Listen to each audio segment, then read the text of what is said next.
Now you know the four types of narcissistic tendencies, narcissistic characteristics. Okay, so I'm going to be talking about how to avoid these people and keep them at arm's length so as to prevent yourself getting sucked into their drama. All right, so the first type of narcissism that I talked about, the complete control narcissist. So to figure out if the person you are dealing with is a complete control narcissist, you try to find out about their past relationships. You see that they've not even for once had anybody that was very intimate to the point of vulnerability. You see, they've not been in that kind of relationship. And also, look at their past as children growing up. Joseph Stalin was mercilessly beaten and abused by his father, and his mother was distant and cold to him. So he basically didn't have love shown and showered upon him by his parents. If anybody you are dealing with has something similar, has a childhood similar to this, then my advice for you is you run away. Move, keep that person at arm's length. Then another thing is listen to people, listen to what people say about this person you are talking about, this person you are relating with.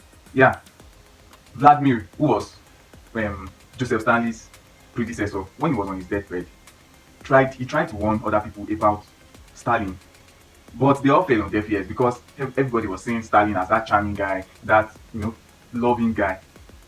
If two, three people, four people are saying the same negative thing about that person you are talking to, meanwhile that person comes off to you as charming, not to quote me precisely, there are some people that people don't just understand them and they just judge them based on what they feel about them and just say they are bad. Yes, it happens, but 99% of the time when people say negative things about someone, they're actually right.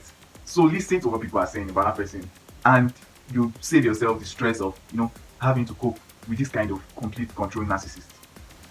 Okay, the next narcissistic tendency, the theatrical narcissist. Look at this person you are relating with.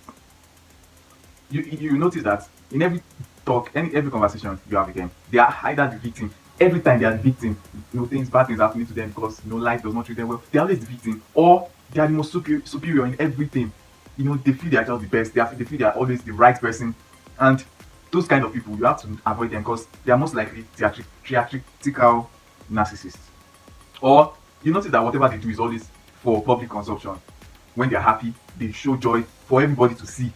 When they are sad, everybody knows they are sad. Everybody just they do everything. They don't know how to keep things to set boundaries to the limit, set a limit to what people know about them. Everybody knows the good and the bad about them. Those kind of people, they are most likely theatrical narcissists. Okay, now the narcissistic couple.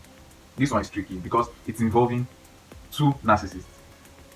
But one thing you should have in mind is if you are in a relationship, and because everybody has a narcissistic tendency in a relationship, being in love, being vulnerable in love tends to bring out that narcissistic part in you. You want to just have that person to yourself, being control that person. It is, let me say normal, but for you to avoid being in a relationship where you and your partner are a narcissistic couple, you have to understand the value of that person, the value system of that person as an adult or as a child growing up.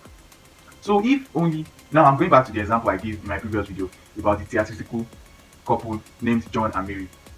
If only Mary understood the fact that John was just trying to show love by giving her his diary to read, it would have saved them the whole drama of jealousy and parasuicidal act or suicide act and things like that. And if only John too, if only he considered that Mary grew up poor or average, yeah, she grew up average, and now he's taking away all her wealth because of his own personal reasons, not considering the fact that she too would need money to take care of herself and the children, because she gave birth to 6 children for him. But he was just focused on what he felt was right, not considering the values of his wife Mary. So to avoid being in this narcissistic cycle as a couple, just understand the value of this person, and you see that once you are not defensive, direct, like 9 out of 10 times your partner will become less defensive too. Try it out. When you are less defensive, when you are less narcissistic, and you understand the value of the other person, the person will automatically 9 out of 10 times automatically show that same less defensive act to you, and you see yourself being free from the narcissistic cycle as a couple. Okay, the final narcissistic tendency now is the healthy narcissist.